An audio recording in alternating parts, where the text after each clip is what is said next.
Hola, buenas tardes a todos. Vamos a continuar con ya la última ponencia de la tarde.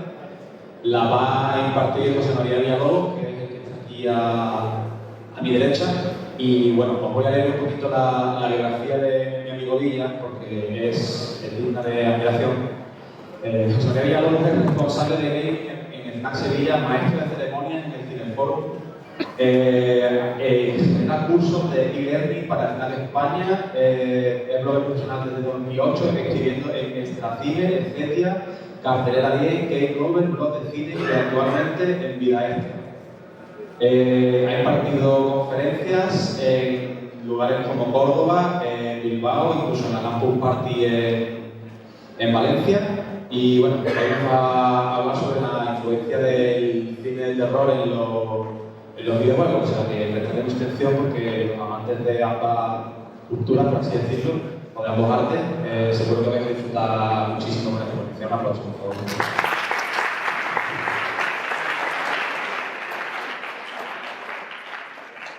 Buenas tardes y en primer lugar, felicidades por haber llegado hasta aquí porque quien lleva aquí desde las 9 merece un aplauso. Estamos todos un poco cansadillos, pero bueno, intentaremos hacerlo de la manera más amena posible. Yo escribo en internet sobre videojuegos y bueno, también sobre cine, ¿no?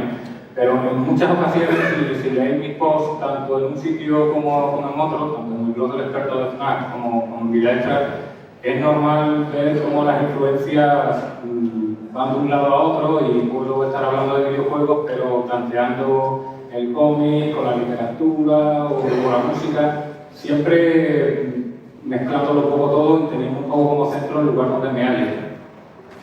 Y es que yo creo que el arte es totalmente permeable, que las influencias fluyen de un lugar a otro casi sin darnos cuenta y hay una retroalimentación y una sinergia entre las artes que hace que todo sea mucho más atractivo y mucho más urgente a la hora de expresarse. No hay limitaciones como podría haber en otros tiempos. Voy a poneros un videomontaje que hice unos cuantos añitos sobre este concepto y que, bueno, quizás que un poco son referencias que tienen ya un tiempecillo, pero más que nada para que veáis el concepto este que comento de sinergia que tiene una influencia declarada por parte de sus autores de la obra histórica de Kandinsky. Podríamos tener ejemplos como Johnny. Johnny podría considerarse un ballet. Flower podría ser un poema. Sin embargo, yo creo que la influencia más importante dentro de los videojuegos es el cine. Normalmente también hay una etapa en la que ese arte emergente se mira en el arte padre, ¿no? Le pasó al propio cine con lo que era el teatro, con lo que era la novela decimonónica, hasta el punto que, bueno, las primeras películas había una corriente que se llamaba film de art, que era como teatro filmado.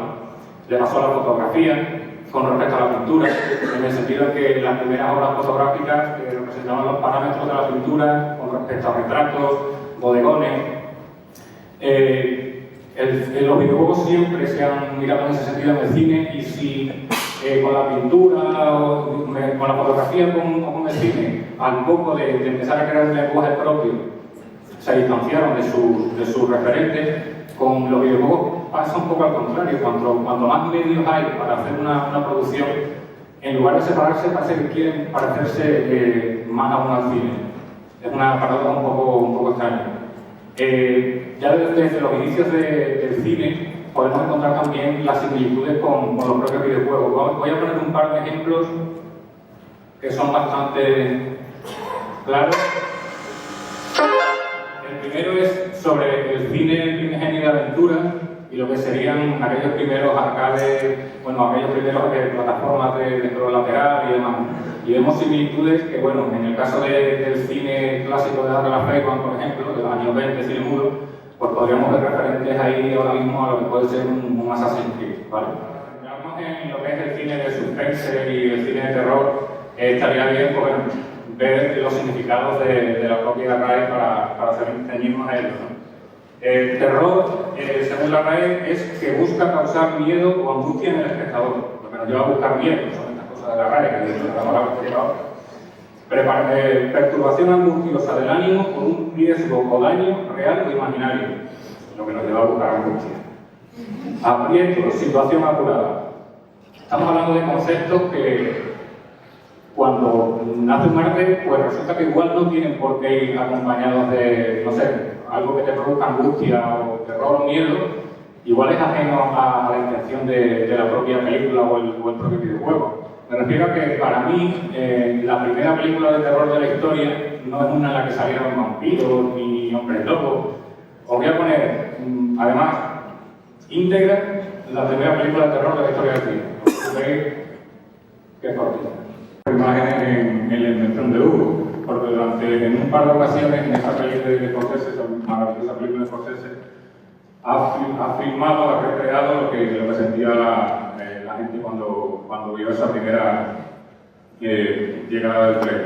De la misma manera, igual algunos de los primeros videojuegos no tenían por qué transmitir suspense o terror, pero no sé, era un medio nuevo, ¿no? Con lo cual, a ver quién no ha sentido auténtico terror en momentos como este.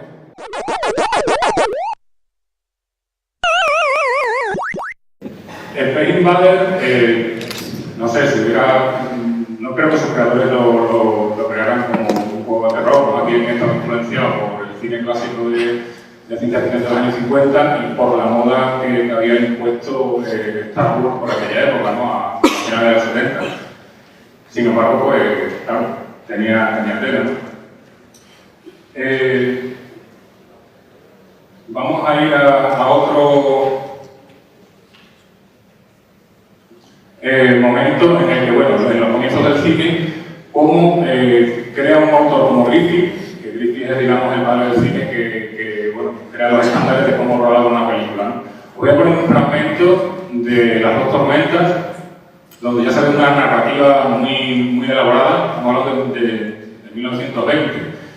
Y mirad cómo crea suspense Griffith, pero miradlo también pensando en un juego de Mario, ¿vale? Pero también vemos a un señor saltando de plataforma en plataforma, con la princesa y tal en los brazos, como hay momentos en los que la cámara se queda fija y se va tragando a los personajes porque el río se los va llevando fuera de plano. ¿Cuántas veces no habéis sentido el suspenso, angustia, sobre todo angustia, cuando en esos juegos de scroll lateral en los que la pantalla iba avanzando, tú te ibas quedando atrapado hasta que morías aplastado por la propia pantalla? En 1981, bueno, Hitchcock describe el suspense, porque esto evidentemente es una demostración excelente de suspense, ¿no? Hitchcock hacía una descripción del suspense muy didáctica, y era que imaginaos que en una habitación hay dos personas hablando alrededor de una mesa, ¿no? Y pasa un minuto en el que están de charloteo y de repente, ¡pum!, está una bomba que resulta que estaba debajo de la mesa. El espectador que está viendo esa escena se queda totalmente impactado, aterrorizado, ¿qué ha pasado? ¿Qué ha sido esto? Porque no se lo esperaba, ¿no?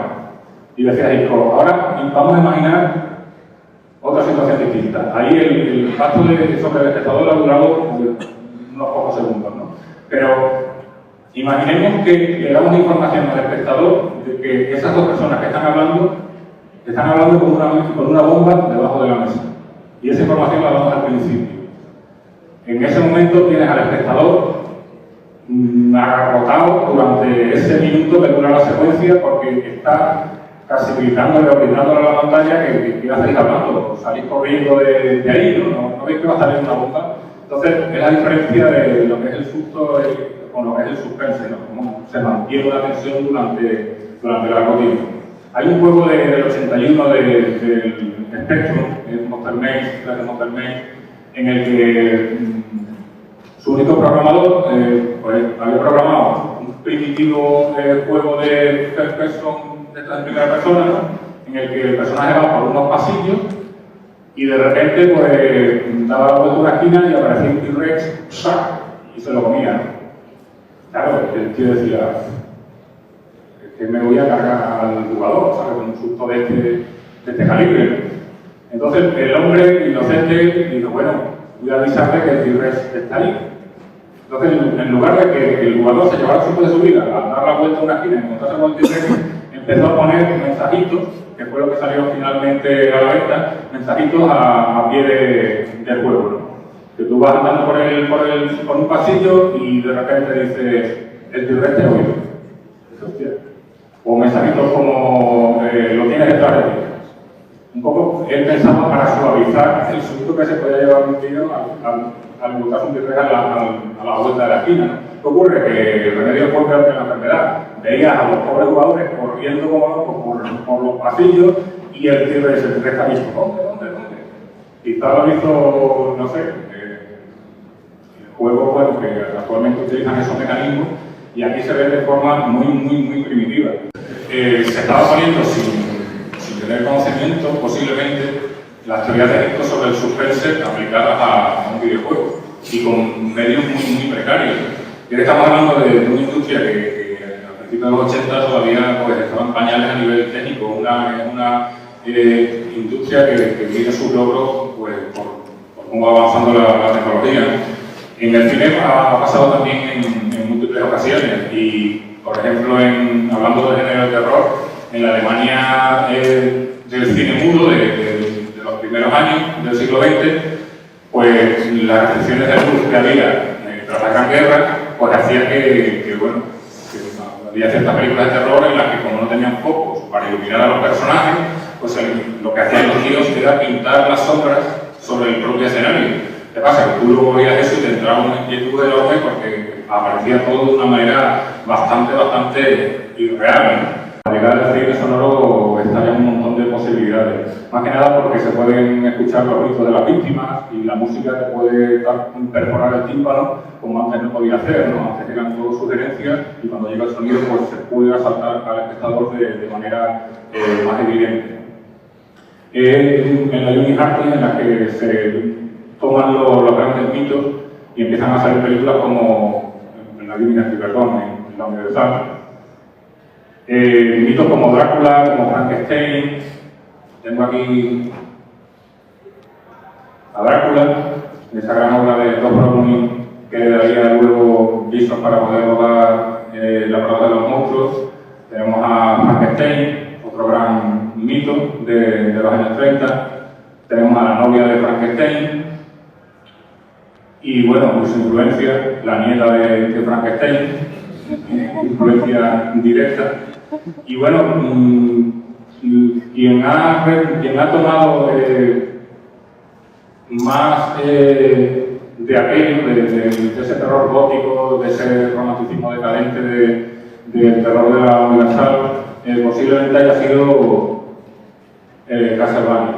Castlevania destierra un poco lo que es el horror, pero también más a ese tono aventurero y todo rodeado de esa decadencia romántica. ¿Vale? Curiosamente también hay otra vertiente de terror en los años 30 que se desmarca de lo que son los hitos clásicos y es King Kong. King Kong de Bela Ciao en su momento fue vista como una película de terror. Y es que estamos hablando de una época en la que todavía quedaban partes del mundo por descubrirlo. Entonces, pensar que podía haber un mono gigante perdido en una isla en lo más remoto del mundo, pues podía ser bastante creíble.